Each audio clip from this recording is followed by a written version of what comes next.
Hi everyone, thanks for listening to the Scandinavian History Podcast, with me, Michael Schenkman.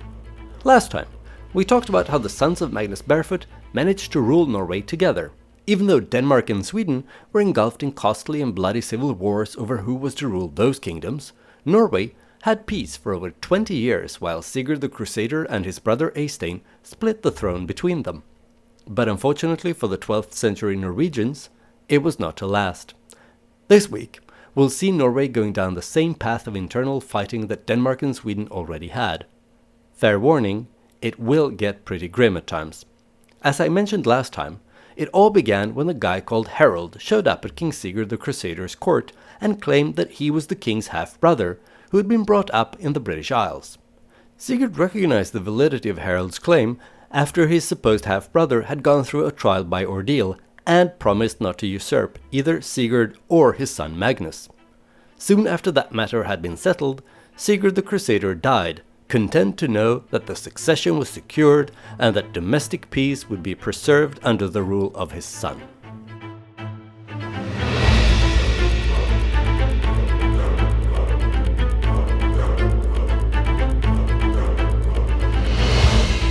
Episode 37, The Blind, the Loud, and the Hunchback.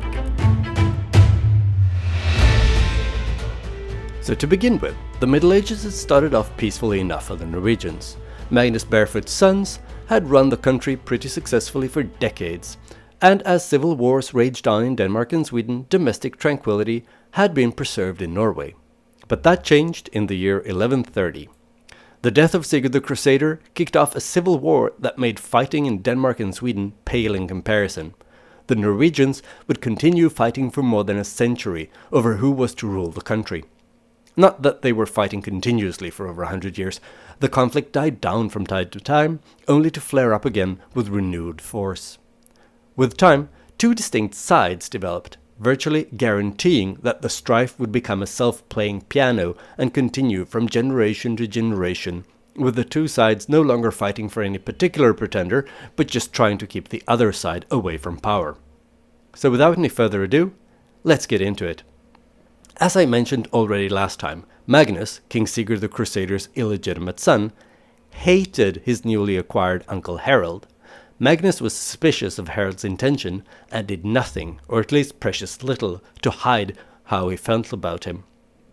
But other people didn't seem to mind Harold that much.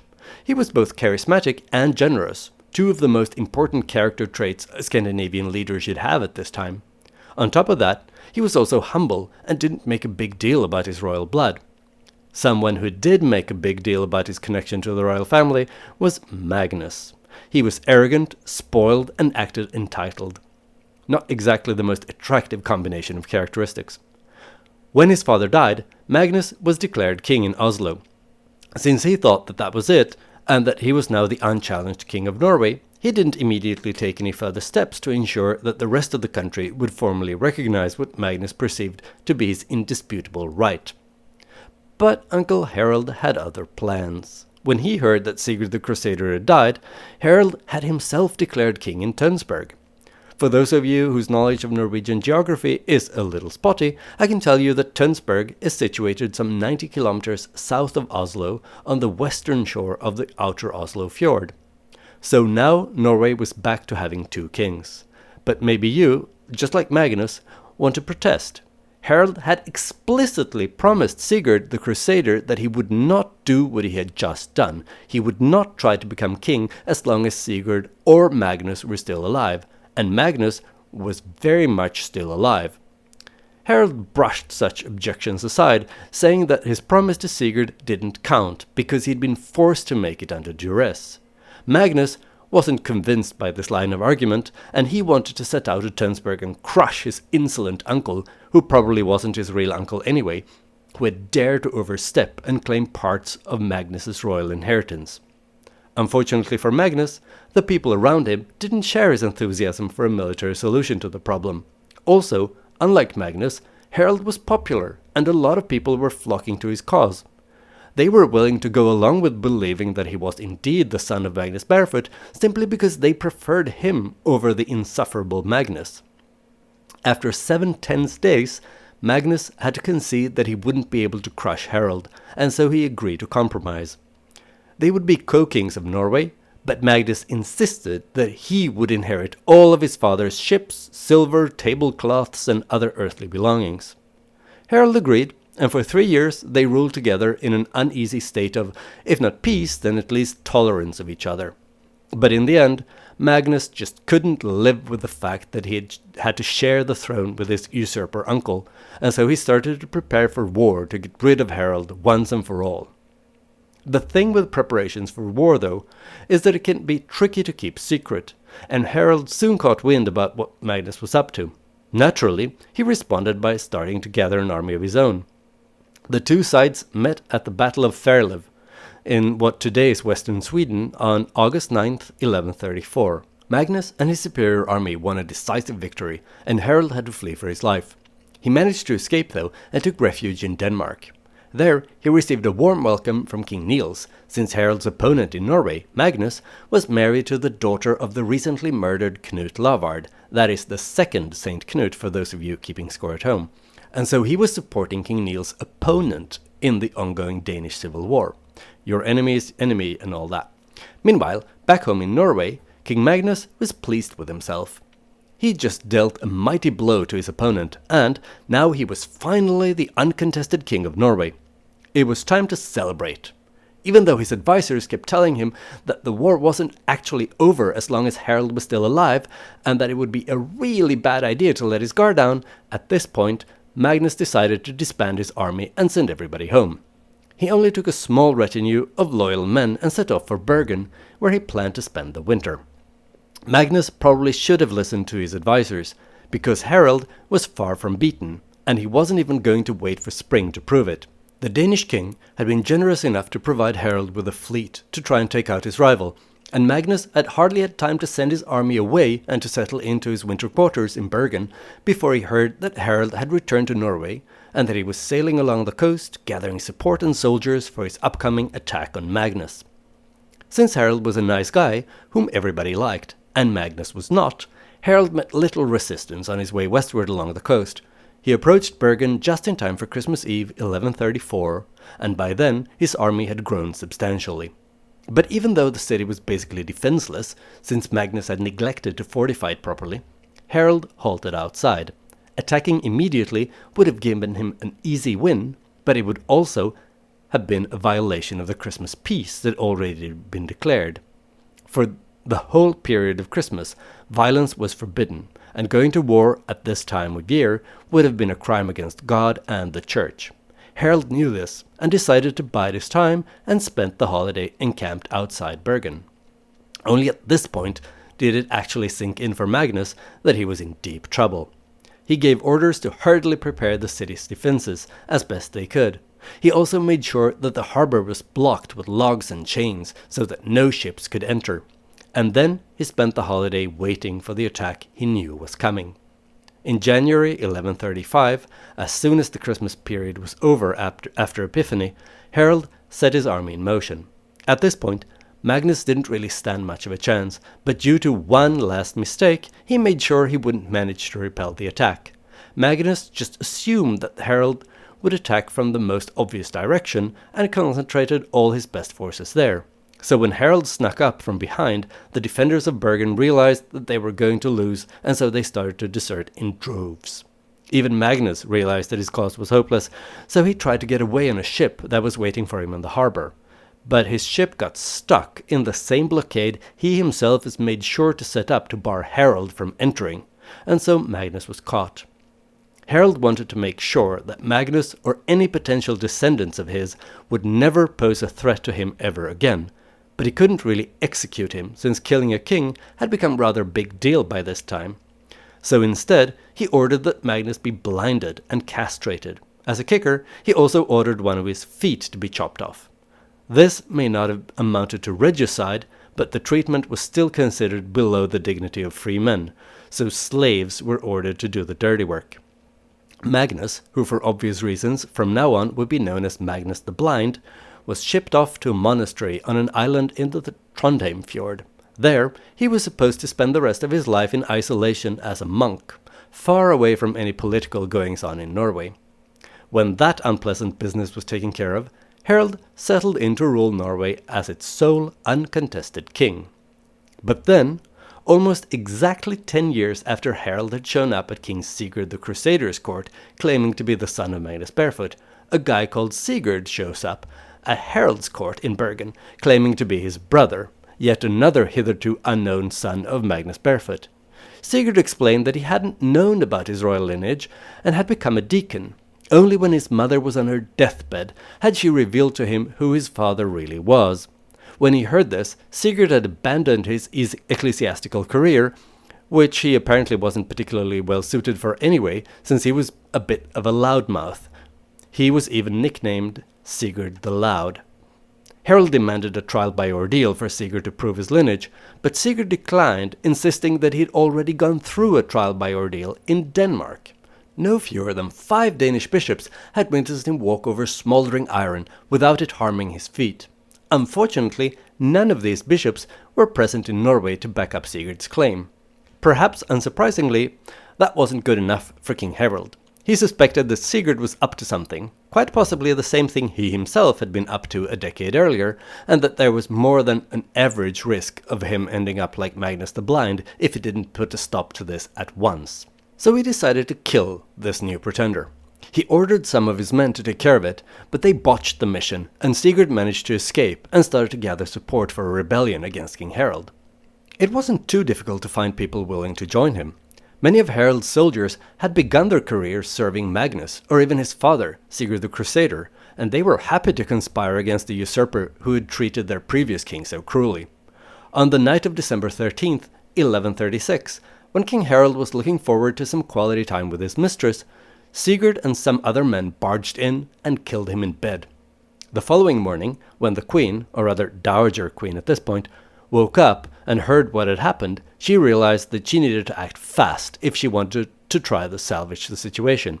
She sent out delegations to various things with a mission to convince the Norwegians to elect Harald's 2 young sons to be his heirs and co-kings of Norway. The dowager queen herself set off east, leading a delegation headed for Oslo. She went to convince the people there to elect her own son, the 1-year-old Inge, who happened to be Harald's only son within wedlock, one of these co-kings. On that same morning, her husband's killer, Sigurd, made a solemn declaration to the people of Bergen. He announced that King Harald was dead. It pained him to let them know that it was Sigurd himself who had done it. It had brought him no joy, but he had no choice in the matter, etc., etc., yada yada yada. But on the bright side of things, they needn't worry about the future. Since he also was the son of Magnus Barefoot, he would now take up his dead brother's fallen mantle and rule Norway. I'm not sure exactly what Sigurd thought he would achieve by this proclamation, but it wasn't well received. To put it mildly, the people in Bergen didn't want a king guilty of regicide, or fratricide for that matter. Sigurd had to flee to avoid the wrath of his would-be subjects.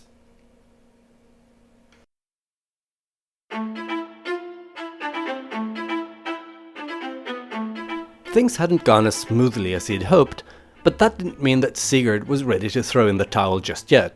People didn't think that he had a good enough claim to the throne. Fine, he knew someone who did. So he brought Magnus the Blind back from his monastic isolation in Trondheim and made him his co-king. Magnus accepted the offer, either because it was the best offer he was likely to ever get again, or because he was genuinely happy to share power with a man who'd killed the guy responsible for his own blinding and castration.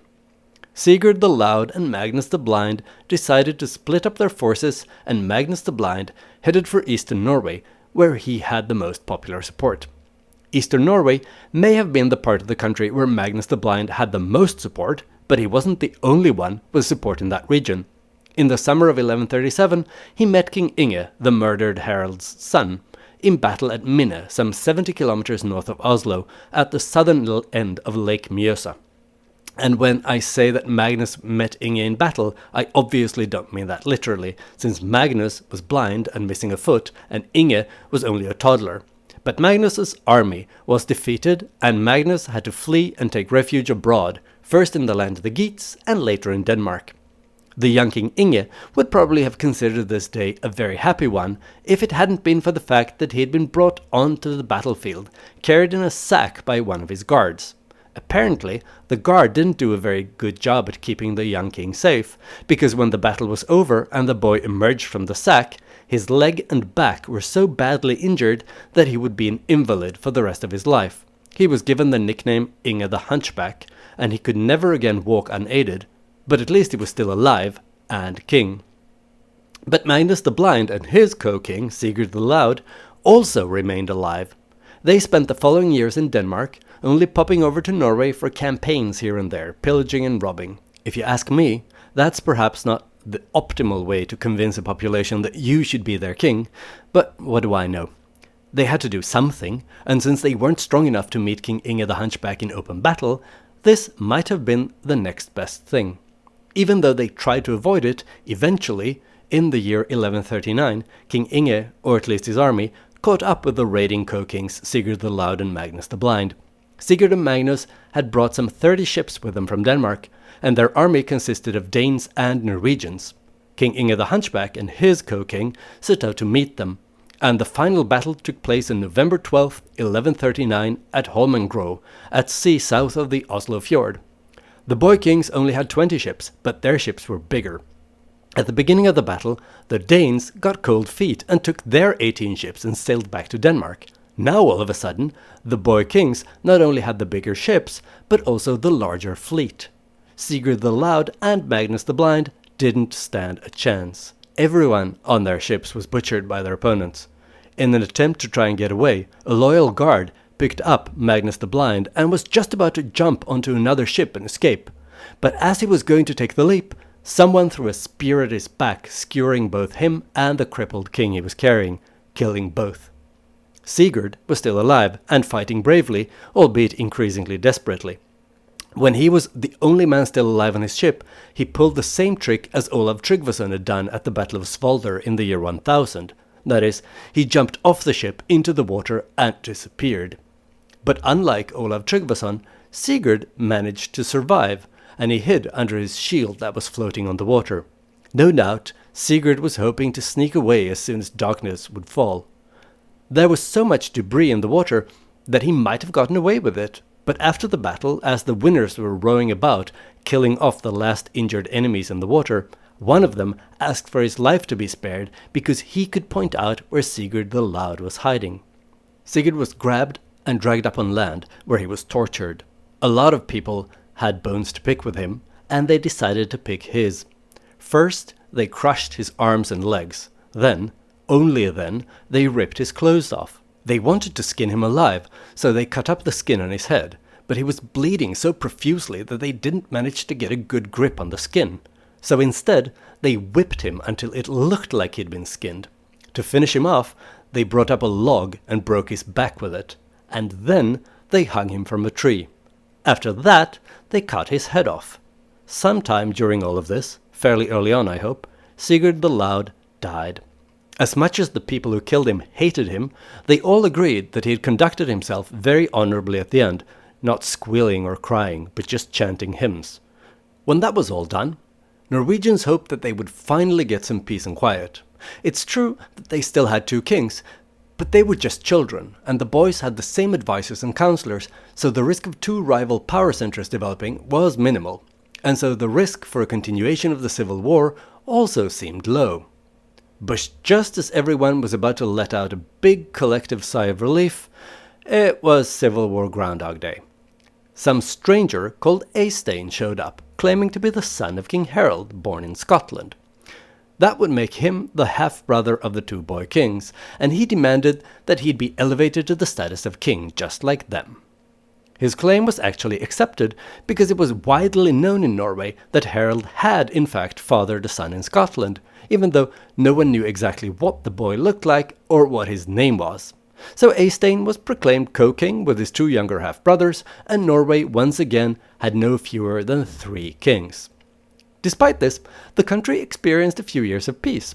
It was at this time, more specifically in the year 1152, that the Archdiocese of Nidaros was established. We talked about the when and whys in episode 33, Church and State, so I'm not going to elaborate further on that topic here and now.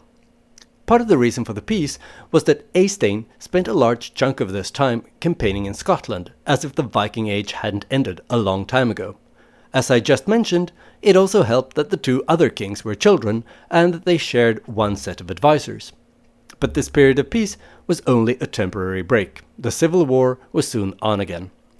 Things started to go seriously wrong when the boy kings grew up. When the men who had advised them and ruled the country in their names started to die, they were replaced, but unfortunately each boy king found a replacement of his own, thus over time creating two separate courts. Worse still, they also started to recruit separate armies, without any common commander. Eystein, who was older than his half-brothers, watched this development and decided to exploit it. He made a secret pact behind the back of Inge the Hunchback, together with a third brother. Their plan was to divide the country between them and squeeze Inge the Hunchback out of the triumvirate. The plan wasn't to kill him, no. They would only forcibly retire him to an estate somewhere where he would no longer be involved in the running of the kingdom. They called for a meeting of the three kings at the Thing in Bergen the following summer, in 1155, where they planned to spring the trap for Inge. But Inge the Hunchback caught wind of the plan, so when he went to Bergen that summer, he brought with him a large retinue of soldiers.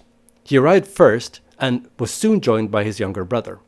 Eystein was late, but Inge insisted that they should start the Thing anyway. At the Thing, Inge revealed the plot against him, and the gathered people were appalled.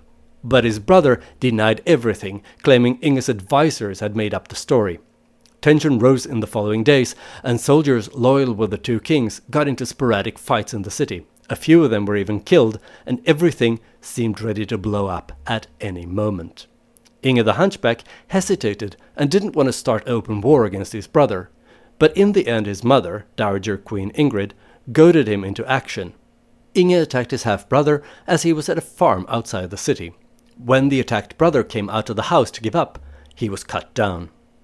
At that point, Eystein finally arrived in Bergen.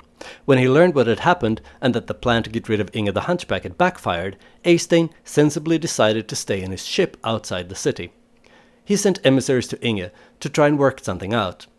Eystein was lucky that Inge the Hunchback didn't have an appetite for any more war, and instead he agreed to a peace deal. They decided to remain co-kings and went their separate ways. But it didn't last. I mean, of course it didn't. There was too much bad blood between the two co-kings, and they kept fighting each other indirectly, attacking each other's friends and allies. It went on for a few years, until it escalated to the point where Eystein was caught in an ambush by Inge's men. Eystein prayed a short prayer and lay down on the ground, where he was cut down. After his death, his allies started to spread rumors that miracles happened at his gravesite. This worried King Inge the Hunchback. After all, this was exactly how the road to canonization started, and it was never a good look to be on the side of those who had killed a saint. So in order to stop King Eystein from ever becoming Saint Eystein, Inge ordered his men to boil a dog and pour the concoction out over Eystein's grave, because that was apparently a recognized way to put an end to saints in the making. And it worked. People stopped reporting miracles performed by the late King Eystein. Now, in the year 1157, Inge the Hunchback was the only remaining king of Norway. But, as I'm sure you realize, he wouldn't be for long. After all, I already told you that this business would go on for over a century, and it's hardly even been 30 years yet. The people who'd supported Eystein weren't ready to accept that Inge the Hunchback was now the only king of Norway. Not only, or perhaps even primarily, because they were sore losers, but because they were afraid that their own positions, power and possessions were in danger when they found themselves removed from the inner circle of power. So they set out to find someone else who could rival King Inge and guard their interests. The choice fell on a boy in eastern Norway called Håkon, who was only 10 years old at the time. Håkon had lived a quiet life out of the limelight so far, since he wasn't the legitimate son of a queen or even an established royal mistress. No, his mother had been a fling, or perhaps even the victim of rape, when one of Inge's opponent kings had passed through eastern Norway and spent a night at the farm where she was a servant girl. The king had moved on and probably forgotten all about her, But when the time came for her to give birth, the head of the household took care of the boy and raised him as a member of his own family, but making sure everyone knew that he was the son of a king. No doubt, the boy was seen as a stepping stone to a life of power and money for the man who raised him. And now was the time to cash in.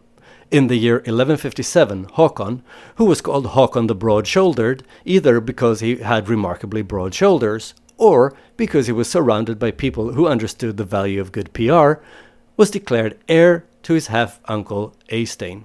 All of Inge the Hunchback's opponents and enemies rallied behind him, opening a new chapter in the story of the Norwegian Civil War. The following year, 1158, the fighting picked up in earnest, and the two sides met in several battles, but none that was conclusive or interesting enough to waste time on here. Håkon didn't have any particular success, but he managed to stay alive and escape capture by King Inge's men. There was also infighting within both camps, and when they weren't killing their opponents, they were busy killing each other. This depressing pattern repeated itself for years, until the year 1161.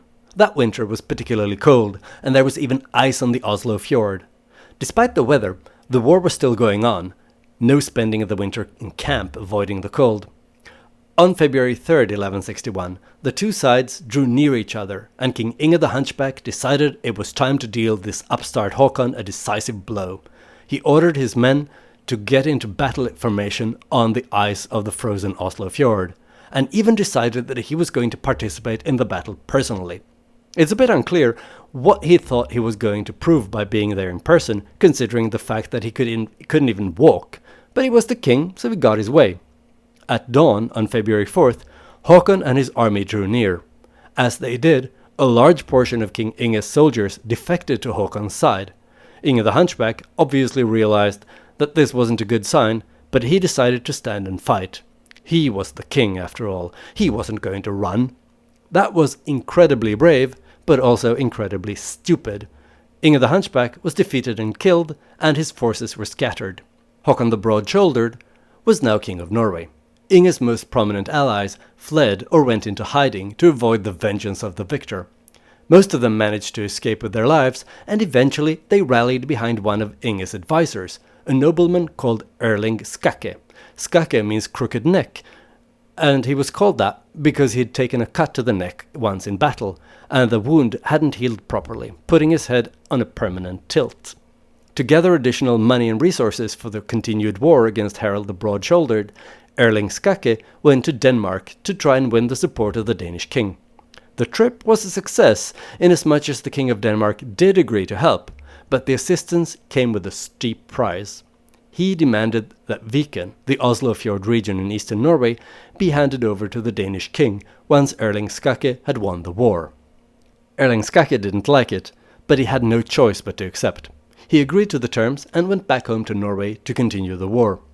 Already the following summer, Skakke's fleet met King Håkon the Broad-Shouldered in what was to become the last battle in this round of the Civil War. The two fleets met on July 7th, 1162, in a fjord along the coast between Bergen and Trondheim. Thanks to his Danish support, Erling Skakke soon got the upper hand, and when King Håkon understood that the battle was lost, he decided to flee. So he jumped from his ship to another one, hoping to be able to steer it away from the battle and to continue the war, or at least his life. But Håkon probably should have paid more attention to where he jumped, because without realizing it, he had jumped straight into an enemy ship. The young king, he was only 15 at the time, was seized and killed, giving Erling Skakke the victory. So, Erling Skakke had won the battle and the war, but that didn't mean that his troubles were over. He still had to pay the Danes, and he was far from certain that his fellow Norwegians would accept the price he'd agreed to. Even more importantly, he may have ousted Håkon the Broad-Shouldered, but whom would he put on the vacant throne in his place? Don't misunderstand me, Erling Skakke was definitely set on ruling Norway from now on, but he couldn't very well do so in his own name. He wasn't of royal stock. He needed a puppet through whom he could run the show. The question was, who? But I think we've had just about enough of civil strife, fratricide and power struggle as we can handle for now. We'll leave it here for today and return to Erling Skakke's solution next time. I hope you enjoyed this episode of the Scandinavian History Podcast. If you did, please spread the word wherever you congregate with others who are into Scandinavian history. Also, please consider leaving a stellar review, or at least 5 stars, on Apple Podcasts or Spotify, where you can rate podcasts nowadays. This is an excellent way to attract new listeners and to motivate me to go on producing the show. Another good way to support the show is to purchase some Scandinavian history-themed merch in the Scandinavian History Podcast webshop. I especially recommend something from the Odin's Lifehack collection. It's a line of merch with quotes from Havamal, accredited to the King of the Gods. You can get t-shirts, mugs, tote bags, and many other items with nuggets of Scandinavian wisdom, such as "Wake up early if you want another man's land or life," "Only fools hope to live forever by avoiding enemies," or "Speak useful words or be silent." Links to these amazing products and more can be found on the Scandinavian History Podcast Facebook page or on Twitter. If you haven't already, then please go to facebook.com/Scandinavian History Podcast. Like and follow the page if you want to shop or if you just crave more content at least vaguely related to Scandinavian history. Via the Facebook page, you can also send me questions or angry messages about things I've said or not said on the show. If you prefer Twitter, then you can follow me and send me messages at Schenkman. That's SHAINKMAN. I look forward to hearing from you.